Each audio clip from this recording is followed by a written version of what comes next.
자, 일단 1페이지에 여기 밑에 개념 열기 파트 보시면요. 고려 가요에 대한 개념이 쭉 써 있습니다. 고려 가요에 대한 개념을 쭉 보시면요. 고려 시대에 민중 사이에서 향유된 평민들의 노래로 민중의 생활 감정과 의식, 삶의 애환이 진솔하게 담겨 있고요. 고려 시대의 시가 가운데 민요의 기원을 두면서 궁중의 잔치 음악으로 사용할 목적으로 다듬고 개작한 시가를 이릅니다. 일단 하나하나 좀 천천히 보시면요. 고려시대 민중사입니다. 민중이란 건 그냥 일반 평민들 생각하시면 돼요. 그러니까 막 귀족층이나 아니면 양반들 그런 사람들이 아니라 일반 평민들, 일반 백성들 사이에서 향유됐다는 거는 즐겼다는 거거든요. 그래서 우리가 양반들이 즐긴 작품들이 아니라 우리 평민들 같은 사람들이 즐겼던 바로 노래가 고려 가요고요. 그래서 그러한 평민들, 백성들, 민중들의 생활 감정과 의식, 삶의 애환이 진솔하게 담겨 있습니다. 여기서 좀 포인트를 잡고 가셔야 되는 게 진솔하게 담겨 있는 거예요. 그러니까 이거는 엄청 솔직하게 얘기했습니다. 그러니까 이게 솔직하게라는 게 왜 중요하냐면요. 양반들이 쓴 가사들 보면, 양반들이 쓴 시조들 보면 양반들이 임금에게 충성을 다하고 싶은 마음을 나타낸 작품들이 많거든요. 근데 그 작품들 대부분 보면 솔직하게 말 안 해요. 솔직하게 말 안 하고 살짝 돌려서 말합니다. 그러니까 임금님 최고예요. 임금님 보고 싶어요. 이런 얘기 하기보다는 살짝 돌려서 우리 임금님 없이 나 어떻게 살아. 이런 식으로 좀 돌려서 말하는 게 많았기 때문에 그래서 백성들의 노래에서 자신의 감정을 솔직하게 드러낸 거는 되게 중요한 특징이다라는 거 한번 보시면 좋을 것 같고요. 고려 시대의 시가 가운데 있는데 이 시가라는 거 뭐냐면요. 그냥 문학 작품이라 생각하시면 돼요. 문학 작품 가운데 민요의 기원을 듣다는 건데 이 민요라는 거 뭐냐면 백성들의 노래거든요. 그러니까 미는 백성 민자, 그다음 요자는 동요할 때 그 요자인데 이 백성들의 노래의 대표적인 예시가 뭐냐면 아리랑 같은 겁니다. 아리랑, 아라리, 아라리요 이런 식으로 이제 백성들이 불렀던 노래들을 민요라고 하는데 고려 시대의 문학 작품, 시가 가운데 바로 이런 백성들의 노래, 민요의 기원을 뒀다, 그러니까 베이스를 뒀다라는 거를 한번 체크해주면 좋을 것 같고, 그 다음에 또 하나의 특징이 중요한 특징이 뭐냐면 바로 궁중의 잔치 음악으로 사용할 목적으로 썼습니다. 이때 궁중이란 거는 조선시대 때, 조선시대 때 궁중 음악으로 사용됐다는 건데 궁중 음악이 뭐냐면 이 신하들이랑 왕들이 좀 잔치 벌일 때 파티할 때 노래가 있어야 되잖아요. 그 노래를 이 어떤 노래를 불렀냐면 바로 이 고려 가요를 불렀습니다. 그래서 노래로 부르기 위해서 다듬고 개작한 시가를 이루는 게 바로 고려 가요입니다. 그래서 고려 가요는 여러분들이 아마 배웠던 작품들 중에서 여러분들이 가장 좀 공감하기 쉬울 겁니다. 왜냐하면 우리 수많은 작품들 생각하시면 양반들이 쓴 작품들 보시면 대표적인 게 자연 친화거든요. 자연 너무 좋다. 근데 거기에 플러스는 뭐냐면 우리 임금님께 충성을 다하자는 겁니다. 그 다음에 부모님께 효를 다하자. 이런 내용인데 뭐 부모님께 효를 다하자는 내용은 좀 우리가 공감을 많이 할 수 있겠지만 근데 그 앞에 있는 두 가지야. 자연이 너무 좋다. 그 다음에 임금님께 충성을 다하자라는 얘기인데 우리가 다르게 생각하면 임금님께 충성을 다한다는 말은 우리의 뭐 직장 상사 아니면 심지어는 좀 더 높게 대통령 이렇게 생각할 수 있는데 거기에 충성 엄청 다하자라는 얘기인데 그건 좀 우리가 솔직히 공감하기 많이 어렵고 자연 친화도 좀 힘들 것 같거든요. 저는 도시 생활이 너무 좋습니다. 그러니까 자연을 잠깐 쉬러 갈 목적으로 하루 이틀, 한 일주일 정도 그냥 쉬러 가는 거면 너무 좋을 것 같은데 너네 지금 생각하는 거에 자연으로 가게 되면 핸드폰도 잘 안 떨어져. 그 다음에 뭐 당연히 컴퓨터도 없겠죠. 그 다음에 음식도 여러분들 생각보다 음식 먹을 게 없습니다. 다 풀 이런 거 드셔야 돼요. 그러니까 진짜 이거를 좀 비슷하게 할 수 있는 게 우리 도심에서 템플스테이 그러니까 절에 가서 한번 지내보는 건데 저는 안 해보기도 했고 못 해보긴 했는데, 왜냐면 가본 친구의 얘기 들어보니까 일단 옷 갈아입고요. 그 다음에 심한 경우는 핸드폰도 뺏는답니다. 핸드폰이나 전자기기 다 못 들고 가고, 그 다음에 밥도 무조건 그 보리밥 같은 거, 보리밥이나 풀나물 그런 거 먹어야 되는데, 그거를 한 10년, 20년 동안 하라 하면 좀 못할 것 같거든요. 그러니까 저 되게 도시 생활이 좋기 때문에 자연친화 가서도 그렇게 공감이 많이 안 되는데, 이 고려가요 같은 경우에는 우리 민중들의 생활 감정과 의식, 삶의 애환이 진솔하게 담겨있는데, 이 민중들의 생활 감정과 의식의 대표적인 예시가 뭐냐면요, 남녀 간의 사랑과 이별입니다.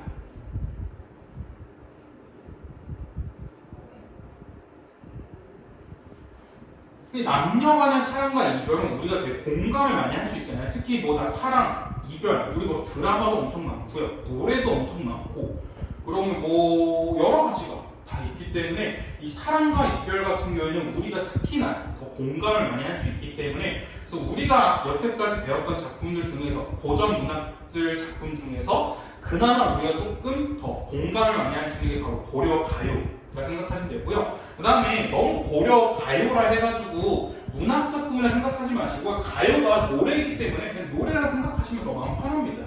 그래서 여러분들 뭐 지금 유튜브 뮤직이나 멜론 탑10 같은 데 보시면 사랑과 이별과 관련된 노래가 있잖아요. 그와 관련된 비슷한 노래들이 바로 이런 고려 가요라고 생각해 주시면 좋을 것 같아요. 이거 한번 체크해 주시면 좋을 것 같고요. 그 다음에 고려 가요의 몇 가지 특징을 좀 한번 보시면요, 고려 가요는요, 일단 첫 번째 3분후입니다. 고려 가요는 3분 후를 기억해 두셔야 돼요. 3분 후. 이 3분 후가 진짜 3미닛이 아니라 각각 하나씩 뜯어보시면 3 같은 경우에는 3, 3, 2조, 그 다음에 3음보의 율격을 지녔다 라고 말하거든요. 이 3, 3, 2조 할 때 이 조는 뭐냐면요, 글자 수입니다. 음보는 끊어읽기 단위예요.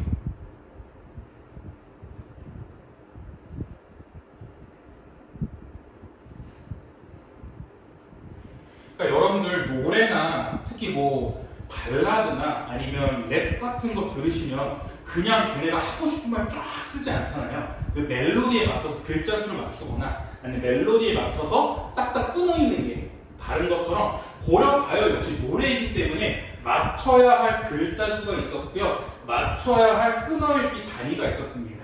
그래서 얘네 같은 경우에는 무조건 가사를 쓸 때 세 글자, 세 글자, 두 글자, 혹은 하나, 둘, 셋 이렇게 끊어서 읽었어야 되는데, 이거의 대표적인 예시가 어떤 거냐면요, 밑에 이 살얼이 났다 보시면요,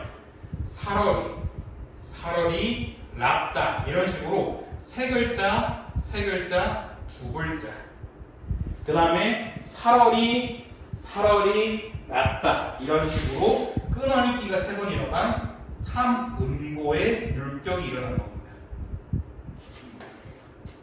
그래서 고려 가요에서 이 3이라는 숫자는 되게 중요합니다. 왜냐하면 3, 3, 2조라는 글자 수 맞추기와 그 다음에 3음보라는 끊어읽기의 단위가 있는 게 바로 3이라는 글자이기 때문에, 그래서 고려 가요의 첫 번째 3분후에서 3이라는 거는 3, 3, 2조 혹은 3음보의 율격을 지키고 있다는 건데, 여기서 조금만 조심하셔야 될 게 3, 3, 2조는 무조건 지킨 건 아닙니다. 왜냐면 여러분 뭐 당장 가사나 발라드나 랩 가사만 보더라도 글자 수 딱 맞추진 않잖아요. 살짝 이게 음을 길게 해서 조금은 글자 수 늘린 것도 있기 때문에 무조건 지키진 않지만, 그 웬만하면 다 지킨 게 바로 3, 3, 2조 3음보의 율격인 거고요. 그 다음에 분이란 건 뭐냐면요, 분연체입니다. 분연체라는 게 뭐냐면 분이 나누다거든요. 그래서 여러분 혹시 배웠나? 미분 적분? 아직 안 배웠네요. 미분 적분. 분수는 배웠잖아. 분수가 수를 나눈 거죠. 그렇기 때문에 분수할 때 그 분이 바로 이 분자입니다. 나누다. 근데 어떻게 나누냐면 연으로 나눴다라는 거거든요. 그래서 얘 같은 경우에는 연을 구분했다. 그러니까 연을 구분했다는 거는 예를 들어 1연, 2연, 3연 이런 식으로 연을 구분해서 얘기한 게 바로 3분 후에서 분이라는 분연체 글자고요. 그 다음에 후는 여러분들 아마 정주영의 고향이란 정주영의 향수라는 작품 보셨을 때 후가 익숙할 겁니다. 후렴구. 그래서 후렴구가 있는 거. 왜냐하면 당연히 후렴구가 있겠죠. 왜냐하면 우리 지금 발라드나 어떤 노래 듣더라도 후렴구가 있잖아요. 그렇기 때문에 당연히 이 고려가요 역시 노래이기 때문에 후렴구가 존재한다라는 건데 대신 하나만 좀 조심하시는 게 우리 정중의 향수 봤을 때 후렴구의 기능이 4가지가 있었거든요. 되게 많았는데 첫 번째 후렴구가 어떤 역할을 하냐면 연을 구분해 주는 게 있었고 그 다음에 구조적인 통일성을 느끼게 했고 그 다음에 세 번째로는 운율을 형성했거든요. 근데 여기서 조심하셔야 되는 게 우리 정지영의 향수란 작품에서 하나 더 추가됐던 게 의미 강조거든요. 의미를 강조하는 효과가 있었는데 후렴구에서는 의미를 강조하는 게 없습니다. 왜냐하면 이 후렴구는 의미가 없어요. 그러니까 내용이 없어요.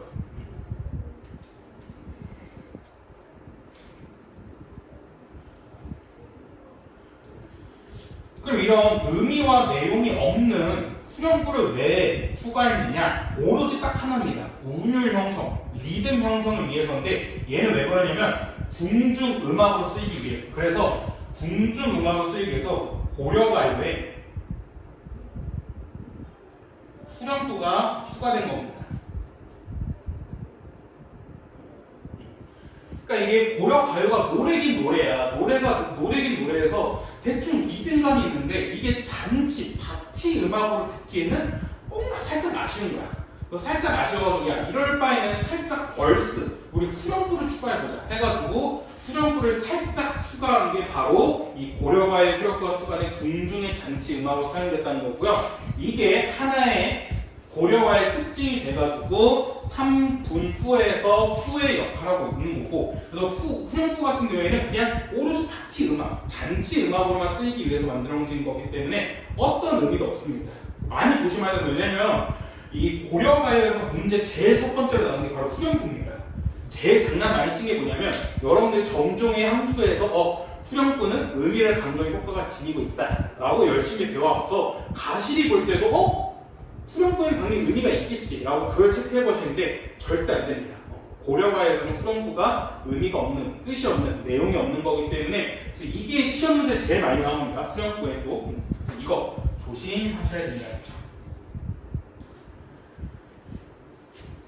그래서 고려가요의 첫 번째 특징은 바로 3분 후였었고요.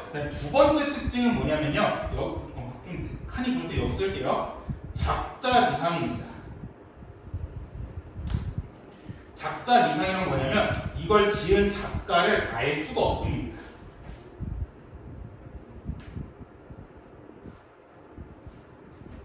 이거 작가를 알 수 없는 게 뭐냐면 그냥 평민들이 다 불렀던 노래예요. 그냥 여러분들 지금 그냥 지금은 조금 기술이 발전해서 어떤 밈, 유행어 같은 게 딱 생기면 딱 확실하게 알잖아요. 근데 그거를 옛날엔 더 알 수가 없었거든요. 그러니까 예를 들어 뭐냐면 제 고등학교 친구들이랑 제가 이제 고등학교 졸업한 지 10년이 넘어갔는데 고등학교 친구들이 여전히 만나면 우리 사진 찍을 때 꼭 이렇게 찍거든요. V를 꼭 여기 입술 이렇게 위에 붙여.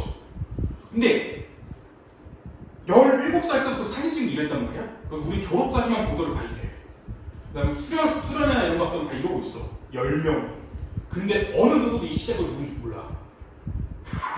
그러니까 이게 어쩌다 보니까 누가 한 명 이러고 있는데 보다가 뭐야? 괜찮은데? 하고. 그래서 야 이거 누가 생각한 거 몰라? 저번에 누가 이러고 있던데? 누가? 몰라? 이렇게 돼가지고 그냥 자연스럽게 이렇게 된 거거든요. 그러니까 고려가요도 그런 거라 생각하시면 돼요. 고려가요도 이게 누가 부르긴 불렀는데 야 이 노래 좋다. 누가 부른 거야? 몰라. 그래? 나 불러도 돼? 불러! 부르는 겁니다. 근데 이렇게 또 부르다가 또 다른 사람이 와서 야 그 노래 좋다. 어디서 들었어? 몰라. 그냥 개똥이가 알려주던데?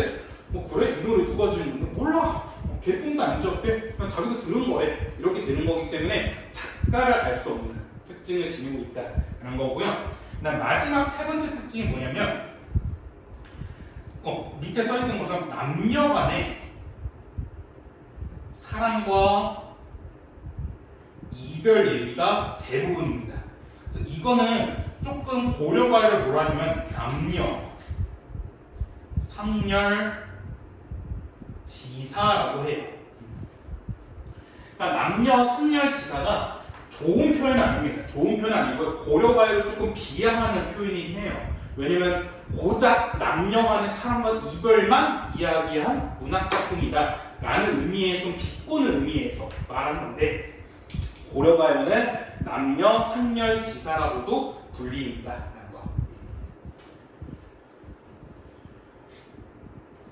그래서 고려가요에 대해서 좀 많이 개념에서 꼼꼼하게 많이 했습니다. 왜냐하면 고려가요는 문제 무조건 이런 개념들이 많이 나오거든요. 그러니까 왜냐하면 여러분들 이따가 가시리 보시면 아시겠지만 내용이 전혀 어렵지 않아요.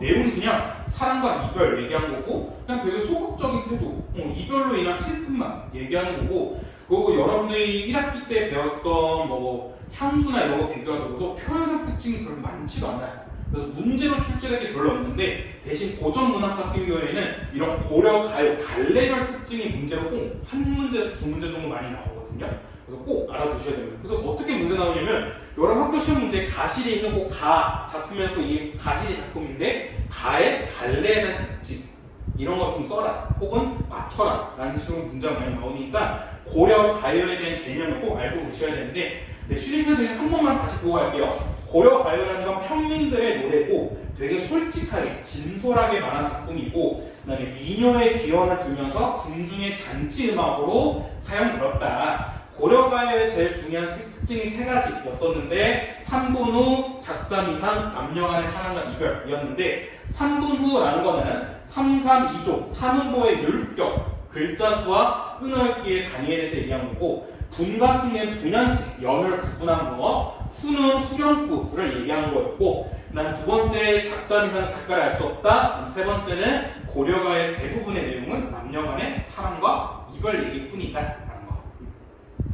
그래서 이 남녀 간의 사랑과 그 다음에 왜 후렴구가 추가되느냐 했더니, 바로 이 조선시대 때 궁중 음악으로 사용하기 위해서 그래서 고려가요에 후렴구를 추가했고, 그래서 단순히 그냥 잔치 음악, 파티 음악으로 쓰기 위해서 후렴구를 추가했기 때문에 후렴구에는 의미, 내용이 전혀 없다라는 거. 이렇게 알아두시면 될 것 같습니다. 그래서 진짜 과장이 아니라요, 이런 고려가요 이 개념만 확실히 알고 계시면 2학기 중간고사 때 진짜 무조건 한 문제 맞습니다. 무조건 한 문제 맞으니까 꼭 알고 계시고, 그다음에 더 나아가서는 수능 국어에서도 이런 고려가요 특징이 나오니까 잘 알아두시면 좋을 것 같습니다. 네, 보시면 자, 가시리라는 작품인데, 이 가시리는 대표적인 이제 이별과 관련된 내용에서 얘기하고 있는 거고요. 그러니까 이거를 조금 공감하기 위해서 좀 화자의 전체적인 상황을 보시면, 화자의 연인은 이미 떠난 겁니다. 이미 떠난 상황이고요. 이별한 상황이 있고, 근데 그 이별한 상황에서 좀 살짝 붙잡고 있는 거예요. 근데 엄청 적극적으로 붙잡기보다는 그냥 정말 진짜 가는 거야? 라고 물어보면서 나 진짜 버리고 가는 거야? 라고 얘기하는데, 근데 이 화자의 입장에 살짝 뭐가 있냐면, 조금 걱정이 되는 게 뭐냐면, 자기가 너무 붙잡으면 좀 이 상대방이 정이 떨어질까봐 그런 것도 걱정이 되는 겁니다. 그래서 뭐 여러분들 사랑과 이별, 연애와 관련된 뭐 영화나 드라마 같은 데 보시면 뭐 헤어진 연인을 계속해서 엄청나게 붙잡고 막 그렇게 되면 이 상대방이 얘 왜 이래 하면서 좀 정이 떨어지는 그런 게 있는데, 화자는 그걸 좀 걱정하고 있는 거. 상대방이 날 그렇게 생각하면 어떡하지? 하고 있는 거고, 그다음에 마지막에 그렇다 해서 엄청 적극적으로 붙잡지는 못했지만, 그렇다 해서 아예 보내주는 건 아니고 이별하자마자 우리 다시 만났으면 좋겠다 하면서 자신의 소망을 얘기하면서 끝내는 게 가시리라는 작품이다 라는 거 한번 기억해 두시고 보시면 좋을 것 같고요. 전체적인 내용을 보시면요, 가시리 있고, 버리고 가시리 있고, 날러는 어찌 살라 하고 버리고 가시리 있고, 잡사와 불연이 많은 선하면 아니 올시라. 서로님 보내온다니 가시는 듯 오셔서 하고 있는데, 여기서 보시면 제가 빼먹고 말한 부분이 뭐였냐면 나는이랑 위 지증갈 태평성대거든요. 얘만 먼저 체크하시면요, 나는과 위 지증갈 태평성대는 일단 나는 같은 경우에는 영구입니다. 영구는 뭐냐면요, 순순히 운율을 형성하기 위한 요소인 겁니다. 그러니까 여러분들 그 발라드 같은 노래 들으시면 중간에 막 우와 하면서 막 엄청 애드립 들어가는 거 있잖아요. 그게 바로 이러한 영구라 생각하시면 돼요. 그래서 그냥 오로지 운율 형성을 위해서만 존재하는 게 바로 영구고요. 조심하셔야 하는 게 얘는 절대 의미가 없습니다. 절대 의미가 없어요. 이걸 왜 제가 계속해서 강조하냐면요, 가시리에서 시험 문제 제일 많이 나오는 게 뭐냐면 여기 나에다가 밑줄 좀 넣고 이 나가 화자다 하고 있는 거거든요. 절대 아닙니다. 그냥 나는 그냥 하나의 운율 형성 포인트인 거지 얘는 절대 의미가 없는 거니까 꼭 체크하시면 되고요. 위 지증갈 태평성대는 후렴구입니다. 그래서 고려가요 특징 중 3분 후에서 후에 해당하는 후렴구인데, 이 후렴구는 운율 형성, 그 다음에 연을 구분, 그 다음에 구조적 통일성이라는 효과만 갖고 오고 의미는 없기 때문에 의미 강조의 효과는 절대 없습니다. 꼭 조심하셔야 돼요. 영구랑 후렴구 두 개가 있는데 그 중에 영구는 그냥 오로지 운율 형성을 위한 의미가 없는 포인트인 거고, 후렴구 같은 경우에는 운율을 형성하고 연을 구분하고 구조적 통일성을 지니지만 의미가 없기 때문에 의미 강조의 효과는 없다라는 거. 조금 더 디테일하게 말씀드리면, 이거 말씀드릴 때는 되게 비웃는데 위 지증갈 태평성대가 뭐냐면요, 위가 감탄사입니다. 와 같은 거. 그 다음에 지증가 같은 건 뭐냐면 악기 소리예요.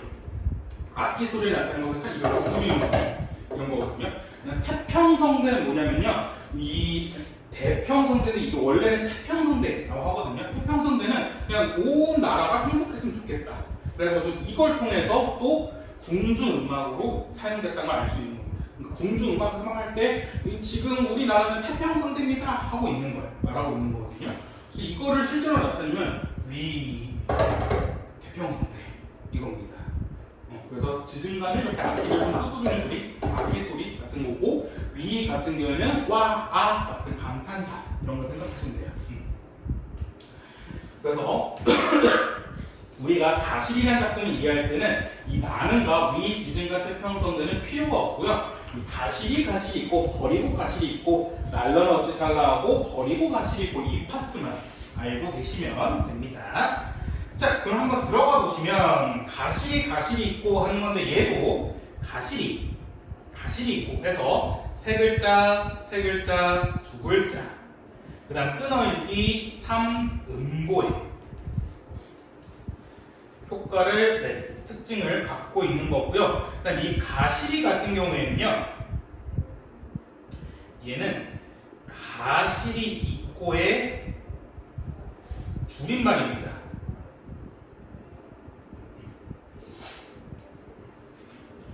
그래서 이 가실이 있고라는 거 뭐냐면 가시렵니까? 라는 뜻인데, 이렇게 가시렵니까? 라는 의문형을 사용해서 화자의 정서를 드러내고 있다라는 거 같이 체크해 주면 좋을 것 같습니다. 가실이라는 거는 뒤에 있는 가실이 있고의 줄임말로서 이 가실이 있고라는 거는 가시렵니까? 라는 현대어로 풀이할 수 있는데, 이 가시렵니까? 라는 의문형을 사용해서 화자의 정서를 드러내고 있다. 이것도 잘 체크할 수 있습니다. 그래서 이렇게 줄임말을 쓴 거는 332조라는 글자 수를 맞추기 위해서 이렇게 줄임말을 사용했다라는 것도 같이 알고 계시면 되고요. 그래서 버리고 가실 있고 하는 건, 버리고라는 건 나를 버리고 가시렵니까 하고 있는 겁니다. 그래서 얘도 똑같이 332조 나와 3음보의 율격을 지니고 있다 라는 거 체크할 수 있고요. 그다음 좀 쓸 게 많은데 하나만 더 쓰자면 얘는 A, A, B, A의 구조를 지니고 있습니다.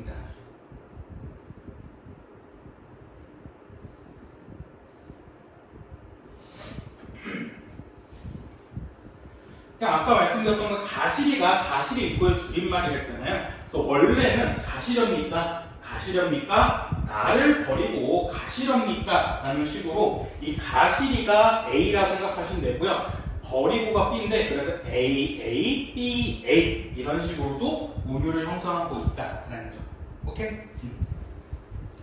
그래서 이렇게 A, A, B, A 구조, 그 다음에 3, 3, 2조, 삼음고의 율격을 통해서 운율을 형성하고 있다는 점도 꼭 알고 계시면 좋을 것 같고요.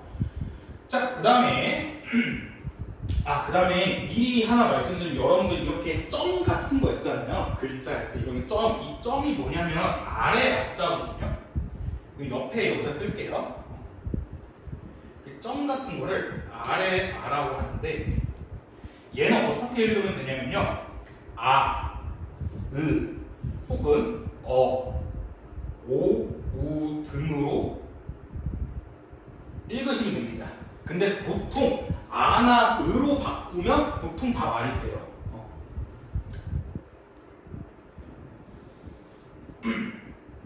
그래서 여러분들 이거 고전 문학 때도 팁이거든요. 고전 문학 때 이렇게 점 아래 한자 나와서 이거 어떻게 읽어야 될 때는 아으로 웬만하면 바꿔서 읽어보시면 되고, 근데 아으로 바꿔서 조금 뭐가 어색하다 할 경우에는 오, 우 등으로도 바꿔보시면 됩니다. 그래서 여기 보시면 가실이 있고 버리고 가실이 있고인데, 그러니까 옛날에는 버리고가 아니라 바리고였거든요. 바리고여서 좀 여러분들이 이거 바리고가 무슨 말이 아닌데 이거 살짝 현대어로만 조금 바꾸시면 버리고를 할 수 있고요. 그다음 얘도 똑같이 뭐야? 날러는 어찌 살라 하고 여기 히읗하고 아래에 있는데 얘도 그냥 아로 바꿔주면 돼요. 하고 버리고 가실이 있고, 그다음에 여기도 잡하고 시오이 또 아래가 있는데 얘도 아로 바꿔주면 잡사와 불언이 나는 이런 식으로 얘도 아 혹은 으로 바꿔보시면 보통 다 말이 됩니다. 그래서 여러분들 고전문을 읽으실 때 이렇게 아래가 있다고 너무 쫄지 마시고요. 아 혹은 으로 바꿔보고, 아나 으로 바꿔봤는데도 말이 좀 어색하다 할 경우에는 오, 우 등으로도 바꿔보시면 다 말이 되니까 한번 보시면 좋을 것 같습니다.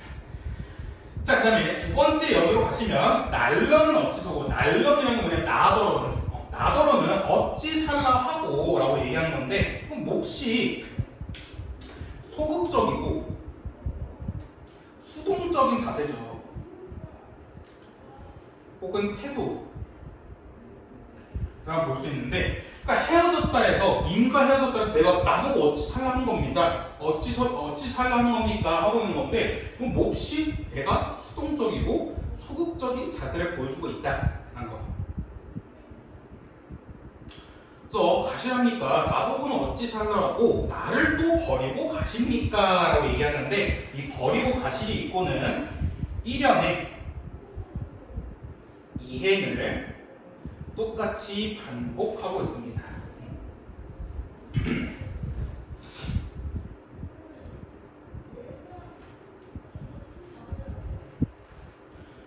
나보고는 어찌 살라고 나를 버리고 가십니까? 근데 또 뭐라냐면 잡사와 불언이만 하니까 이렇게 잡아서 두고 싶지만 못한다면, 왜 그러냐면 선하면 아니 올시래야 하고 있는데, 이 선하면이라는 게 뭐냐면 서운해하면 이런 겁니다. 그러니까 내가 괜히 이렇게 가지마 라고 잡았다가 서운해할까봐 무섭다 라고 얘기하고 있는 거거든요.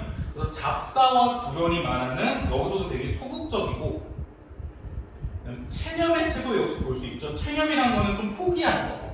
그러니까 이렇게 잡고 가지마 이게 아니라 그래 괜히 잡았다가 나 더 싫어질 수 있으니까 어쩔 수 없지 이런 거기 때문에 체념적인 태도도 볼 수 있고요. 그 다음에 왜 잡지 못하냐면 서운해하면 다시는 안 올까봐 두렵습니다 라고 얘기하는 거거든요. 근데 여러분들 생각해보시면 지금 제가 여기 보시면 잡사와 불언이 많으면 서운해하면 아니 올쉐라까지밖에 없거든요. 근데 제가 해석할 때는 서운해하면 다시는 안 올까봐 두렵습니다 라고 지금 맨 마지막에 두렵습니다라는 말을 쓰는데, 이걸 어떻게 할 수 있냐면요, 이건 반드시 알아두셔야 됩니다. 여러분도 오늘 수업에서 잠깐 홈쇼핑 같은데 이 오늘 수업에서 얘만 알고 집에 가셔도 오늘 성공한 거거든요. 뭐냐면요, 올쉐라에서 리을쉐라라고 있어요. 엄청 중요합니다. 얘는 무조건 시험에 나옵니다. 리을쉐라는 내신뿐만 아니라 모의고사에도 무조건 나오는데, 리을쉐라는 뭐냐면 뭐뭐 할까 두렵다란 말입니다. 무조건 알고 있어요. 리을쉐라는 정말 고전 문학에 정말 무조건 나옵니다. 얘는. 그래서 잡고 두고 싶지만 서운해하면 아니 올쉐라, 다시는 안 올까봐 두렵습니다 라고 이렇게 해석할 수 있는 겁니다. 그래서 리을쉐라만큼은 무조건 알고 계세요. 리을쉐라는 엄청 중요합니다. 그 다음에 마지막은요, 서른님 보내온나니 가시는 듯 돌아와 주세요 하고 있는데, 또 가시리에서 가장 서술형으로 많이 나오는 게 뭐냐면 바로 이 서른님입니다. 이 서른님 할 때 이 설온이 뭐냐면 서러워하는 이거든요.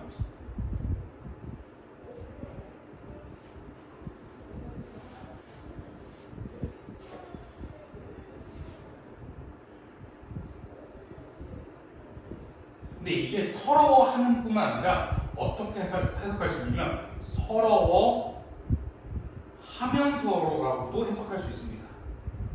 그러니까 두 가지 해석이 가능해요.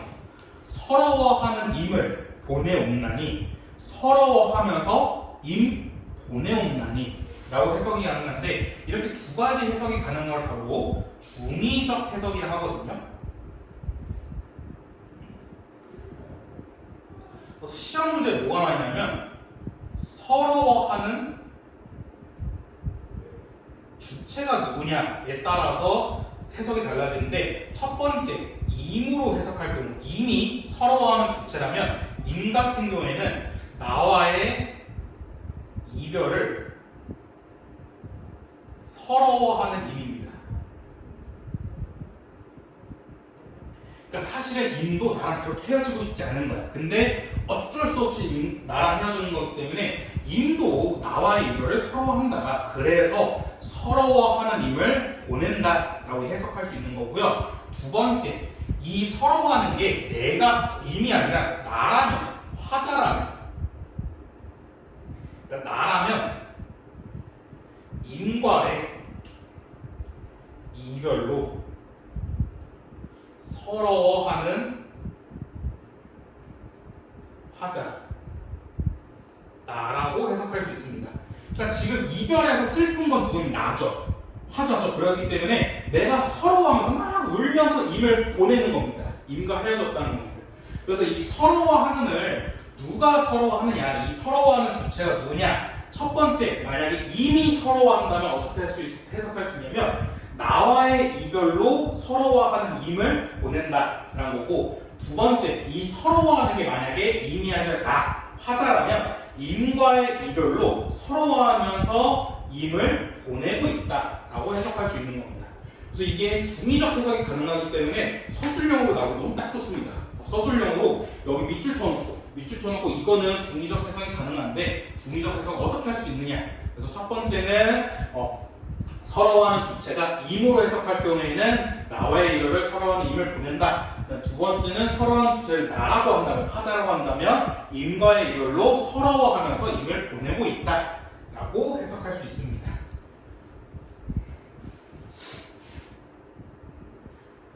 그래서 뭘 하냐면 서로님 서러워하면서 혹은 서러워하는 임을 보내온다니 가시는 듯 보셔오소서 하고 있는데, 이 가시는 듯 할 때 이 뜻이 뭐냐면요, 뭐뭐 하자마자 바로입니다.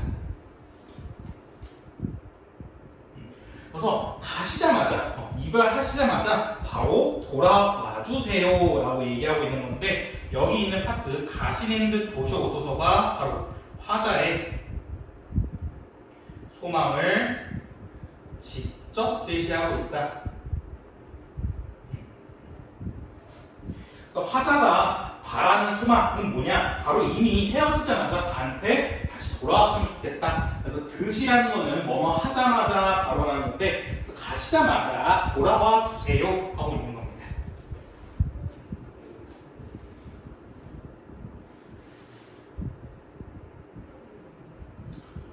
괜찮았나요? 그래서 이건 좀 내신에 나올 수 있는 거기 때문에 조금 엄청 꼼꼼하게 한 겁니다. 이거 말고 가실에서 나올 건 없습니다. 그러니까 생각보다는 그렇게 많이 나올 게 없어요. 왜냐하면 표현성 특징 보더라도 율격 관련된 건데, 율격은 아까 말씀드린 고려가요 하나의 특징이고요. 그 다음에 시험 문제에 나올 수 있는 게 그나마 자세가 소극적이고 수동적이고 되게 체념적인 거 하나 있고요. 그 다음에 그 외로 시험 문제에 나올 수 있는 게 바로 이 두 가지. 서러와님 이거 중의적 해석과 화자의 소망 직접 제시. 이기 때문에 그렇게 뭐 표현 특징이 없거든요. 그렇기 때문에 가시리 같은 경우에는 가시리만 나오기보다는 보통 고려가의 갈래 특징도 같이 나오니까 같이 꼭 기억해 주시고, 천천히 다시 보시면 가시리 입고부터 보시면, 가시리는 가시리 입고의 줄임말로서 가시렵니까? 라는 표현인데, 이 가시렵니까? 라는 거는 의문형을 사용해서 화자의 정서를 표현하고 있고요. 그 다음에 가시리, 가시리 입고 이런 식으로 3, 3, 2조 세 글자, 두 글자의 3, 3, 2조의 율격과 하나, 둘, 셋 이렇게 끊어읽기가 3번 이러한 삼음보의 율격 플러스로 A, B, A 구조를 통해서 운율을 형성하고 있고요. 그 다음에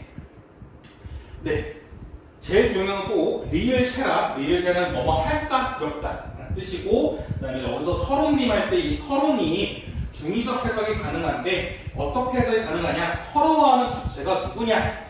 임이냐 화자, 나냐에 따라서 의미가 또 나눠지고, 맨 마지막 가시자마자 돌아와주세요 라는 식으로 화자의 소망을 직접 제시하고 있다 라는 점. 하나 더 플러스로 고려가의 특징으로 영구랑 후렴구 두 가지 있다는 점. 이렇게 되게 조심하는 게, 후렴 여기 영 부분에서 나는 할 때 이 나는 의미가 절대 없다는 점. 이거 미리 말씀드리면 한참 남긴 했는데 9월달에 꽃풀 모의고사에서 나 이거 출제했는데 이거 의미 있다 체크하시면 다시 알려줘야죠. 어쩌고 있습니다. 그래서 옆에 내용 정리 다시 한번 보시면, 화자 보시면 임과 이별한 여인으로, 임을 붙잡고 싶지만 붙잡지 못하는 소극적인 태도를 보여주고요. 주제는 이별의 정한입니다. 정한이라는 건 좀 감정이라 생각하시면 좋습니다. 고려가요의 3음보의 율격과 간결하고 함축적인 표현으로 주제 의식을 담아내고 있다라는 점도 같이 체크해 주시면 좋을 것 같아요. 청산별곡은 좀 이런 것들입니다. 청산별곡이 인생이 너무 힘들다 보니까 나는 정말 청산, 푸른 산에 가서 살고 싶다 라고 얘기하고 있는 거여서, 좀 여기 위에서 말했던 삶의 애환에 대해서 얘기하는 데 있잖아요. 삶의 애환이라는 게 되게 걱정과 힘듦을 얘기하고 있는 거거든요. 시련 같은 거. 그래서 그런 것들을 좀 진솔하게 말하고 있는 게 바로 청산별곡이다 라고 생각하시면 좋을 것 같습니다. 그래서 얘는 빠르게 내용 보시면요, 살얼이 났다 하는 건데, 이 이도 살얼이 났다의 줄임말입니다. 얘도 글자수 맞추기 위해서 이렇게 한 거고요. 그다음에 3, 3, 2조, 죄송해요, 3, 3, 2조 3음보의 율동을 맞추고 있고, 이 살얼이 났다는 건 뭐냐면 살고 싶다 그런 겁니다. 살고 싶다 어디에? 청산에 살고 싶다라는 건데, 이 바로 청산이 자신의 이상향 혹은 현실의 도피처, 자연, 그 다음에 속세와 반대되는, 대비되는 공간이 바로 청산이라 생각하시면 됩니다. 청산이란 것은 이상향이 자기가 꿈꾸는 곳. 그러니까 저한테는 뉴질랜드 이고요. 그 다음에 도피처, 도망치고 싶은 곳, 좀 쉬고 싶은 곳. 그게 바로 청산, 자연, 속세와 대비된다.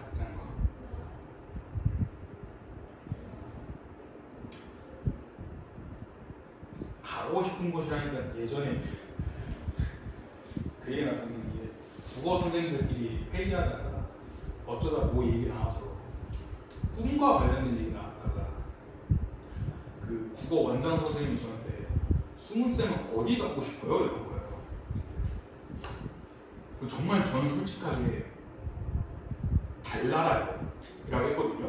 그러니까 달을 진짜 한번 가보고 싶다 했더니 진짜 모든 선생들이 다 이 새끼 뭐야? 그런 표정으로 와가지고 그래서 그 뒤로 어디 가고 싶어요? 하면 뉴질랜드라고 대답합니다.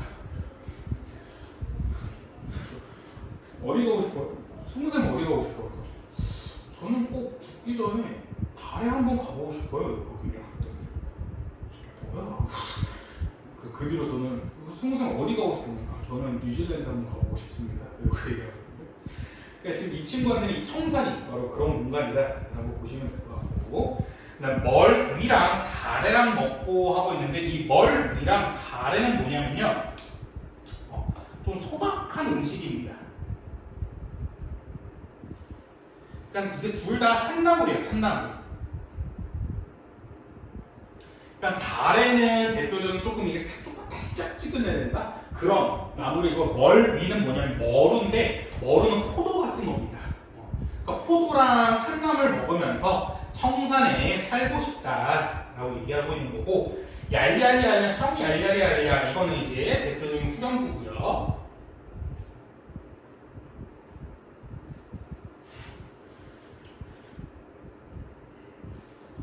그 다음에 2연을 보시면 울어라 울어라 새여 자고 일어나서 또 울어라 새여. 널라와 널라와는 뭐냐면 너보다 시름이 한은 많다라는 거거든요.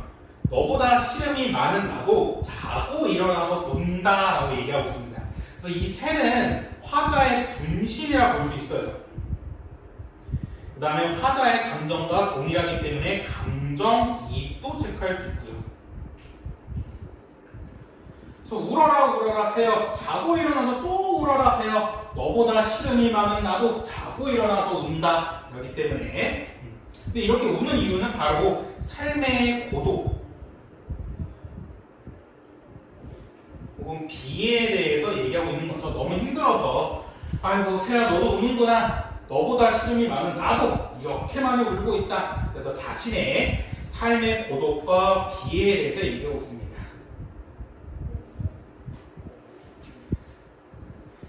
그 다음에 가던 새 본다. 물 아래 가던 새 본다는데 여기서 조심하셔야 되는 게 이 새가 우리가 알고 있는 새가 아닙니다. 이 새는 뭐냐면요, 밭입니다. 밭. 그 다음에 가던은요, 갈던입니다. 그러니까 이 사람에서 여기서 체크할 수 있는 게 뭐냐면 이 사람이 농민이었다는 걸 체크할 수 있는 거거든요. 그래서 자신이 이렇게 열심히 갈던 밭을 보고 있는 겁니다. 어디서 보고 있냐면 좀 자연 속에서 보고 있는 거고, 이 물이 뭐냐면 이 물은 속세를 나타내요.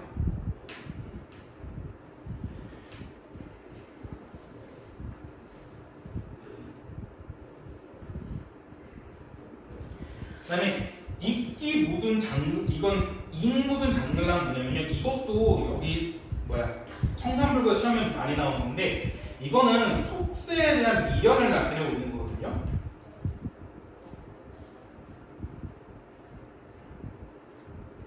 그러니까 잉이 뭐냐면 이끼가 묻은 농기구를 바로 장글란이라 해요. 그러니까 이끼가 묻은 농기구를 가지고 물 아래, 속세 아래에 있던 내가 갈던 밭을 바라본다는 겁니다. 일단 여기서 뭘 체크할 수 있냐면 이 사람의 농기구가 왜 이끼가 껴있냐는 거거든요. 이끼가 묻었다는 거 뭐냐면 되게 오래됐다는 겁니다. 안 쓴 지. 그러니까 이 사람이 이 밭에서 속세에서 떠나서 자연 속에 있긴 있는 겁니다. 난 속세에서 너무 살기 힘들다. 나 여기 떠나고 그냥 저 자연 속에 살래 해서 갔는데, 근데 그때 갈 때 농기구를 들고 가고 강에 간 거예요. 그래서 농기구 가서 농기구를 안 쓰니까 이끼가 묻은 거고, 근데 이 사람이 자신이 옛날에 쓰던 농기구를 이렇게 들고 저기 밑에 내가 저 밭 갈고 있었었는데 하면서 그 밭을 바라보고 있는 거거든요. 그러니까 이 사람 한편으로는 자연 속에 있긴 한데 속세에서 살 걸 그랬나? 또 한편으로 조금 속세에 대한 미련을 나타내는 게 바로 이 파트, 사면이라 생각하시면 됩니다. 그래서 뭐 그 다음에 4역 이리공 저리공, 그러니까 이렇고 저렇고 하여라 나즈란 디네와 정도라는 건데, 나즈란이라는 거는 낮에 잘 지냈는데 오리도 가리고 올 사람도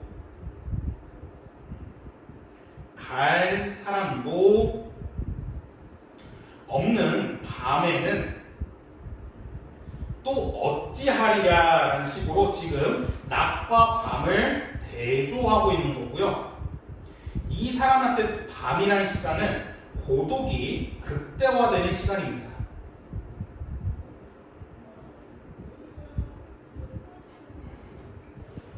그러니까 이 사람이 낮에는 어떻게든 잘 지냈답니다. 낮에는 어떻게든 잘 지냈는데 밤에는 올 사람도 없고 갈 사람도 없어. 그러니까 좀 외로워. 그래서 이 외로운 밤, 고독한 밤을 나 어떻게 지내야 되지? 이런 거여서 화자의 고독을 극대화하는 시간이 바로 밤이라는 시간이다라는 거.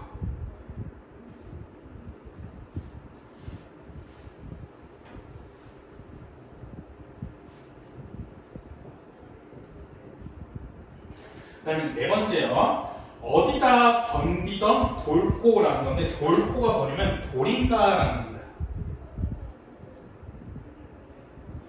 어디다가 던진 돌이냐? 누리란 뭐냐면 누구를 맞히려고 했던 돌이냐? 미리도 괴리도 뭐냐면 미워하는 사람도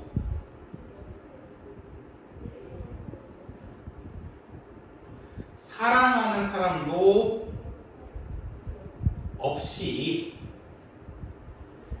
맞아서 우미로라 하고 있는 겁니다. 그러니까 이게 무슨 말이냐면 이 사람이 지금 그냥 멍하고 있어서 나는 좋아하는 사람도 없고 싫어하는 사람도 없어 하고 있는데 갑자기 누가 돌을 던지는 겁니다. 돌을 던져서 이 돌을 하고 이 돌 누가 던진 거야? 누굴 맞추려 했던 돌이야. 하면서 이 돌한테 짜증을 내고 있는 거거든요. 근데 그럼 이 돌이 단순하게 그냥 돌이냐라는 게 아니라 이 돌은 어떤 의미냐면요.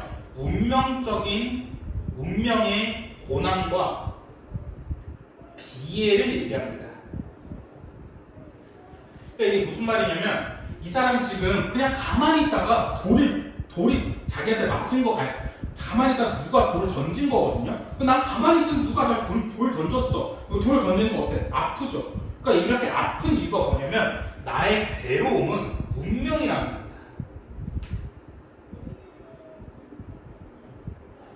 그러니까 이렇게 내가 힘들고 슬프고 아픈 거는 피할 수 없는 운명이다 라고 얘기해서 화자의 운명론적 태도에 대해서도 얘기하고 있는 게 바로 청산별곡 파트이고요.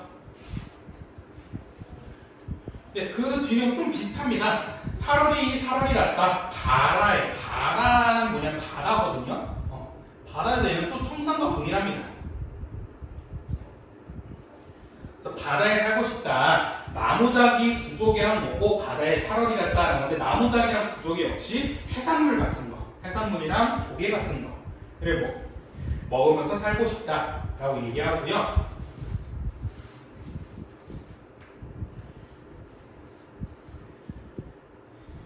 그 다음에 2페이지 보시면요. 청산별곡에서 가장 시험 문제 많이 나오는 게 뭐냐면요. 여기 두 번째, 사슴이 짐대에 올라서 해금을 혀거를 들로라 하는 파트가 시험 문제가 가장 많이 나옵니다. 또 청산별곡에서는. 일단 여기 부분 들어가서 첫 번째 부분부터 보시면 가다가 들어라, 예정지 가다가 들어라 하고 있는 건데, 그러니까 갔다 하고 있다가 들어라, 들은 겁니다. 뭘 들었냐면 애정지란 건 뭐냐면 부엌이거든요. 부엌에 있다가 또 들은 겁니다. 뭘 들었냐면 사슴이랑 우리 알고 있는 그 사슴이 짐대란 건 무대입니다. 무대에 올라가서 해금이란 건 악기거든요. 악기를 혀거를 듣노라 하고 있는데, 여러분들 이 혀거 꼭 알고 계세요. 혀다가 뭐냐면요, 악기를 연주하다 혹은 불을 키다라는 말입니다. 혀다는 두 가지 의미가 있는데, 악기와 같이 연관 짓는다면 악기를 연주하다라는 의미가 되는 거고요. 또는 불과 관련된 의미라면 불을 켜다라는 의미가 되는 겁니다. 어떤 거 같아요? 무슨 의미 같아요? 사슴이 무대에 올라서 해금, 악기를 연주하는 것을 들었답니다. 말 되나요? 말 안 되죠. 그렇기 때문에 얘도 중의적인 해석이 가능하거든요. 일단 이 사슴이라는 것 자체가 첫 번째는 진짜 사슴이 있는 겁니다. 진짜 사슴이 무대에 오른 거고요. 두 번째는 이 무대와 관련된 건 뭐냐면 사슴을 분장한 광대를 얘기하는 겁니다.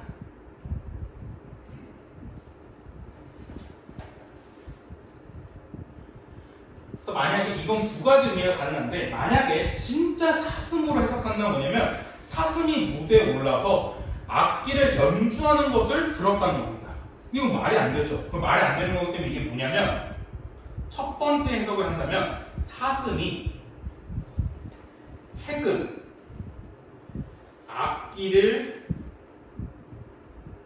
연주한 건데 이건 말이 안 되는 거기 때문에 이건 무슨 의미냐면 기적이 일어나기를 바라는 겁니다.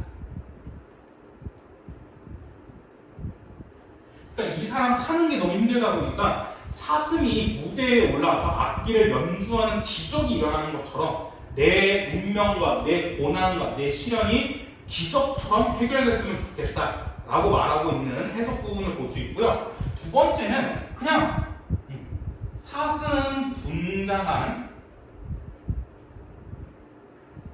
광대의 무대를 본 겁니다. 그러니까 이 사람 지나가다가 무대 열네? 무대 한거 봤더니 어떤 사슴을 분장한 광대가 악기를 연주하고 있네? 그걸 본 겁니다. 그래서 두 가지 의미가 가능하다라는 점. 사슴이 짐대에 올라서 해금을 혀거를 들어온다라는 건 뭐냐면 이 사슴이 만약에 진짜 사슴으로 해석한다면 사슴이 해금, 악기를 연주하는 것을 듣고 싶다, 기적이 일어나는 것을 바라는 거고요. 그게 아니라 그냥 사슴이를 사슴 분장한 광대로 해석한다면 그냥 사슴 분장한 광대 무드를 본 거다라고 보시면 좋고요. 그 다음에 가다니, 배부른 복근, 설진 강수를 비조라라는 건데 설진 강수라는 게 뭐냐면 매우 독한 술입니다.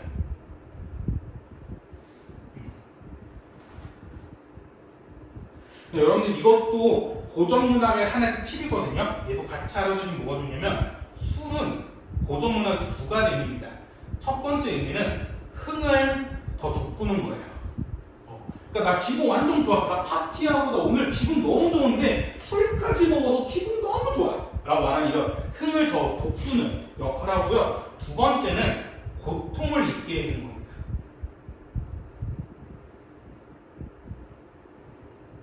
그러니까 여러분들 뭐 영화나 드라마 보면 주인공이 되게 힘든 일 있을 때마다 막 깡소주 먹잖아요. 그것처럼 이렇게 술이라는 거는 고통을 또 잊게 해준다는 거. 그래서 막 고전문학은 술이 나오면 두 가지 의미라는 거. 흥을 더 돋구거나 고통을 좀 잊게 해준다는 거. 근데 여기서는 고통을 좀 잊게 해주는 겁니다. 왜냐면 이 사람 너무 힘드니까. 이 고통을 잊게 해줬을 마음에 그냥 술을 마시자 라는 의미이기 때문에 청산별곡은 너무 힘든 평민의 삶의 애환에 대해서 얘기하면서 자기가 떠나고 싶은 현실의 도피처 청산과 바다에 가고 싶다 라고 말하면서 마무리되는 게 바로 청산별곡입니다. 오케이? 그렇게 크게 어렵진 않고요. 그래서 여러분 청산별곡은 그렇게 시험 문제 많이 안 나오고 여러분들 그냥 어디 가서 청산별곡 한다면 이거는 그냥 삶의 고통을 잊기 위해서 도피처로 떠나는 이야기 이 정도만 알고 있어도 되게 잘 알고 있는 거니까 이 정도만 알고 오시면 좋을 것 같습니다. 네, 그래서 우리 청산별곡이랑 가시리 두 작품 봤고요. 일단은 지금 이제 7시여서 여기까지 하고 이제 문법을 할 텐데 일단 8페이지까지 숙제입니다. 8페이지까지.